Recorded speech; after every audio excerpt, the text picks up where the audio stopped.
Thank you, Vice Chairman, sir. I'm happy to see you in this seat today. This government came to power promising Sabka Saath, Sabka Vikas.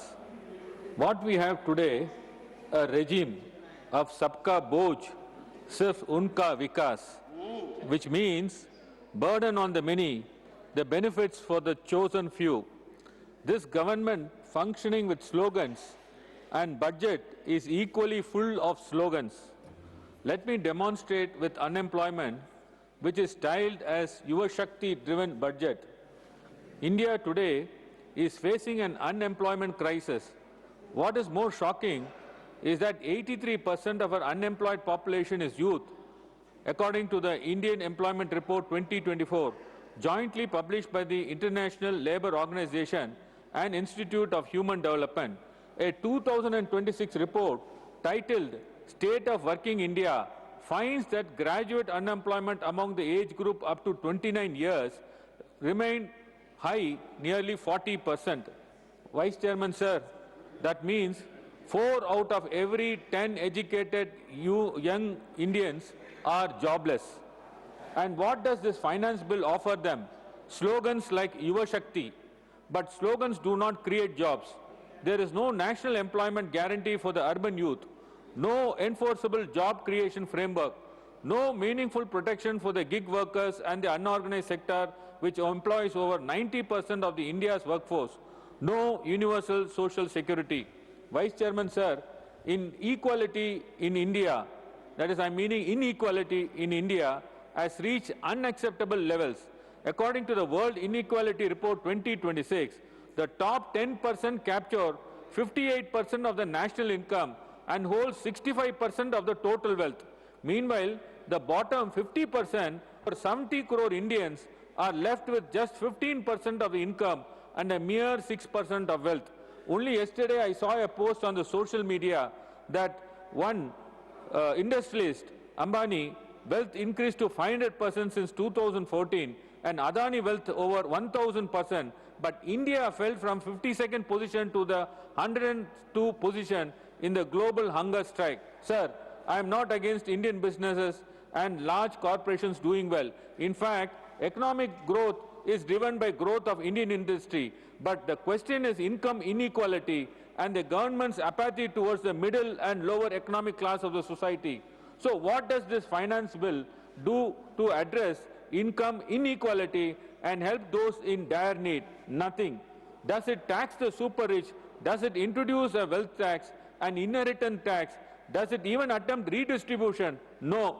Instead, it hands out concessions to corporations, minimum alternate tax reduced to 14%, SEZ tax holidays extended to 20 years, safe harbor margins for data centers fixed at 15%, and massive incentives for the capital-intensive sectors like semiconductors, rare earths, and electronics sectors dominated by a handful of corporate giants. In fact, welfare expenditure has been slashed by 59,456 crores compared to the last year. The gender budget alone have been cut by 51,144 rupees crore. Schemes that sustain the poor, Manrega, PMOY, PMJY, PM Poshan, crop insurance, are being short-changed. Sir, the only welfare economics that comes to the mind of the union government is direct cash transfer in BJP-headed and electoral alliance parties rule states heading for elections. That also only before election. After election, there is no thought of achieving a universal basic income. Fertilizer subsidies are down, food subsidies are reduced, fuel subsidies is shrinking. You are taking away the lifeline of the poor to fatten the balance sheets of billionaires. What steps are taken for addressing LPG scarcity? India is today one of the largest consumers of LPG in the world, with annual consumption of approximately 31 million tons. But our national storage capacity barely covers 3 to 4 weeks of consumption, and strategic reserves are extremely limited. Nearly 60 to 67% of LPG is imported, mostly from West Asia through the Strait of Hormuz, making India highly vulnerable to geopolitical disruption. This is largely because the government has failed to diversify energy sources efficiently.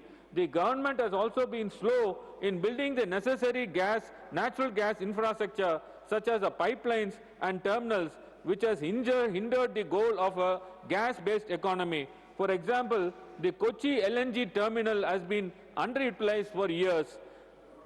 Recently, the government has also announced that those with PNG access but has not availed, it will be cut off from LPG.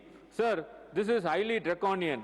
There may be many reasons, including high cost and technical feasibility, for not switching over. We must encourage and allow this transition gently and over a period of time, not force and immediate. Is there any provision in the budget to address this West Asia global tensions? No. For middle class, there is no structural tax relief. There is no encouragement for their savings or frank disclosure of income. Instead, what we see is a dangerous expansion of powers. Tax authorities can now reopen past assessment without any limitations, even in a closed cases. This is a tax terrorism with legal backing. Sir, in my speech on the budget proposal, I highlighted how there is no relief for the relentless red tape in the tax administration. Nothing has been done in this bill to provide relief from that. Sir, still there is no legal guarantee of MSP for farmers, no comprehensive agriculture reform addressing debt, climate risk or price instability. Farmers continue to suffer, suicides continue, and the government looks away. Sir, I want to take this opportunity to highlight a growing trend of monopolies in key sectors like defense, energy, ports and airports. This is against the national interest. I want to say that in last few years, the government of India has issued a directive to all coal-based thermal plants to procure coal on pass-through basis in separation of the terms of the power purchase agreement. This has been skyrocketing of price of electricity purchased by the discoms, which is ultimately passed on to the consumers. I hope the government takes a complete audit of the financial distress caused by these pass-through directions under Section 11 of the Electricity Act and comes up with a plan to counter high cost of imported coal in the future without issuing ad hoc directions like this. The government claims fiscal prudence with a 4.3% fiscal deficit target, but this cannot be achieved by cutting welfare, squeezing subsidies and shifting the burden into poor. Meanwhile, India's debt to GDP stands at 55.6% and the interest payments consume nearly 20% of the total expenditure. Gross tax revenue growth is a modest of 8%. GST collections are stagnating. Consumption demand is weakening. Even UPI growth is slowing. Clear signals of an economy losing momentum. We see tax holidays for IFSC units extended to 20 years, duty exemptions for critical minerals, incentives for data centers, and an infrastructure risk guarantee fund, a mechanism where profits are privatized and risks are socialized. This is a crony capitalism at its worst. Chairman, sir, the government may speak of 3.2% of inflation, but I request the Honorable Finance Minister to step outside the House and see the real India. An engineering graduate drives a cab, a farmer borrows for seeds, a small business shut down quietly, a family cut proteins from its diet, graduates are jobless. Growth is being announced, but where is the result? You promised 2 crores jobs will be created every year. It has been 12 years. Where are the 24 crores job created? You promised doubling farmers' income. Where is that income? Ask any family about actual food prices, fuel costs, school fees, cost of transport. They are struggling to make ends. The real inflation in the hands of the people of this country is around 10 to 15%. Now let's come to the tax burden.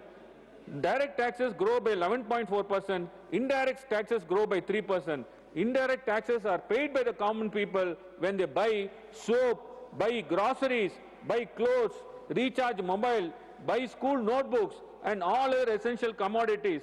Dr. B.R. Ambedkar spoke, indirect taxation falls upon the poor man, whether he can afford it or not. A billionaire pays GST, a construction worker pays GST. Same tax, same rate, but the pain is different.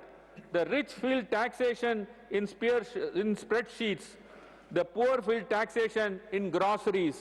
A middle-class mother does not track fiscal deficit. She tracks the price of the rice and the onion. This budget shows that the union government has failed to fix a tax system that hits the poor the hardest. Tax collections are growing very slowly, but there is still no clear plan to stop tax evasion or bring more people into the tax net.